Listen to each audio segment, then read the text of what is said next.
You've probably been here the longest of the other diplomats. Yes. You've seen a change in government in Yes. Guyana.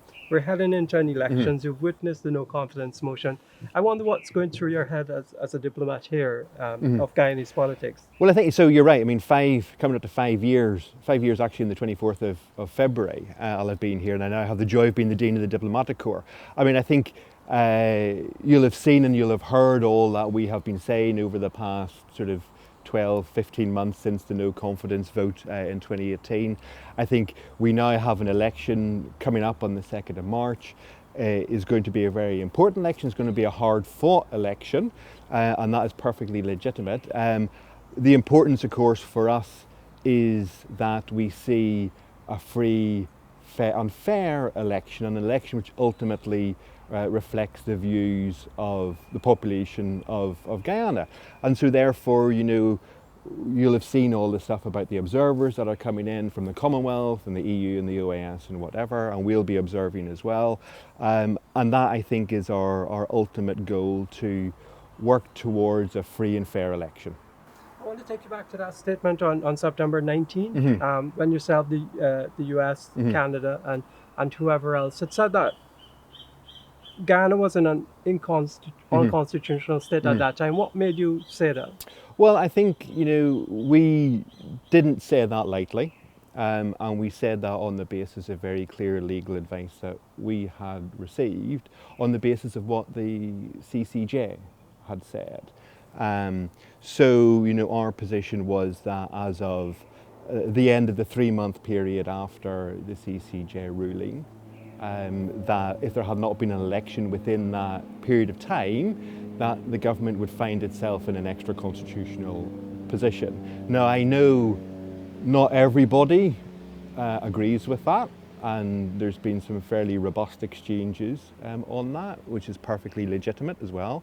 But our view remains as laid out in that statement.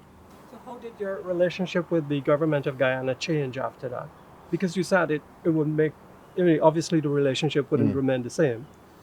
Well, I mean, there's things like, we couldn't institute any new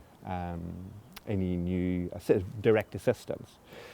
We've paused some program work until the election, and we've had to limit some of our interactions in terms of how we move forward with some of the common themes which we had started working on, be it infrastructure development or assistance in other areas. But the key now, and the important thing, is the President very quickly after that September date had announced the 2nd of March election, which we are now all working towards. And I think once we get there and once we get beyond there, then we can go back to where we were. Could you clarify for me when you made another statement that there wasn't going to be funding coming for the Linden to Mabura road, or no funding was decided on it, and for the Georgetown to Ogle project? Was that as a result of? So we had a design study which was just coming to a conclusion. And that was a pre-existing piece of work, so that continued on, that finished. That's now being assessed.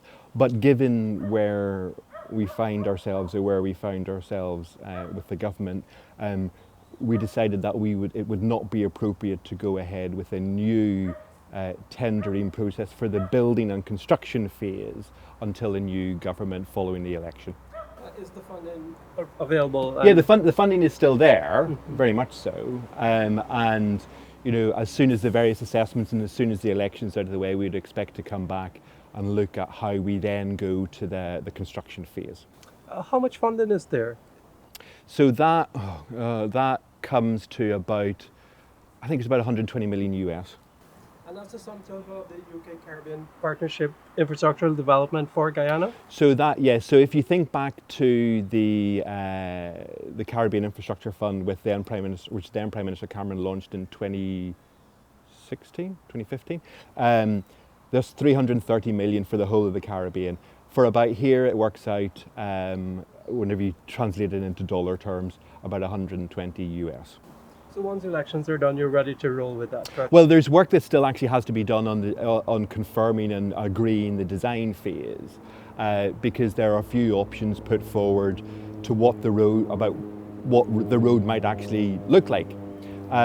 So once there's an agreed, this is how we want to build the road, this is how we want the road to look, then we can go out to tender. So we're quite keen, because this has been a long time, Neil. I mean, we've been talking about this for a long time. We're quite keen to get the construction phase and the tendering for the construction phase started as soon as possible. So tell me what you're doing for the elections. So on the elections, obviously, we're supporting the Commonwealth team who are here working with the Secretary, working with the chairwoman of GCOM, and we'll support the Commonwealth observation team whenever they're in. We will also be observing the elections as we did do in 2015, and we actually have some additional staff coming in from the region to support that. Do you think do you think it's set up for us to have a fair and transparent elections? Yeah, I think the nomination day went really well. GCOM, the ballot papers came in last week. GCOM seemed to have everything under control. I certainly haven't seen anything. And what's important is that there are, the advisors from the Commonwealth and from the IRI and whatever also in supporting GCOM. So it's now a question of getting ourselves through election day and then ultimately being patient until the results are announced. And I think we all want the results as quickly as possible after the 2nd of March. I think we all want the elections as quickly as possible or the results as quickly as possible after the 2nd of March. And then the important thing there is, for us to then move on and for us to sort of get past what has been quite a difficult, I think everybody would agree, quite a difficult sort of 15, 16-month period, and move forward and take advantage of the funds which will be coming in from oil and gas and the money which will allow the development of this country for everybody. And everybody needs to sort of think about, there is all this money coming in. We don't need to get into the details of the contracts, but certainly there is all this money coming in from oil. There is a lot of opportunity here to develop the infrastructure, the education, the social services, the health. So everybody now needs to sort of knuckle down and go, okay, what do we need to do to ensure every citizen of this country benefits from that money? As Dean of the Diplomatic Corps, is there anything that worries the diplomatic community about these elections and the processes? No, I think worry is too strong a word. I think, we all are very keen to ensure there is a free, fair and peaceful process. And I think it's incumbent on all of the politicians and everybody who might be listened to make sure they think about what they're saying before they say it, to be aware of the potential. Elections are always a highly emotive time, and to be aware of how people might perceive what you say, because at the end of the day, everybody, I'm convinced, wants a peaceful and fair process. Thank you very much. You're welcome, Nick.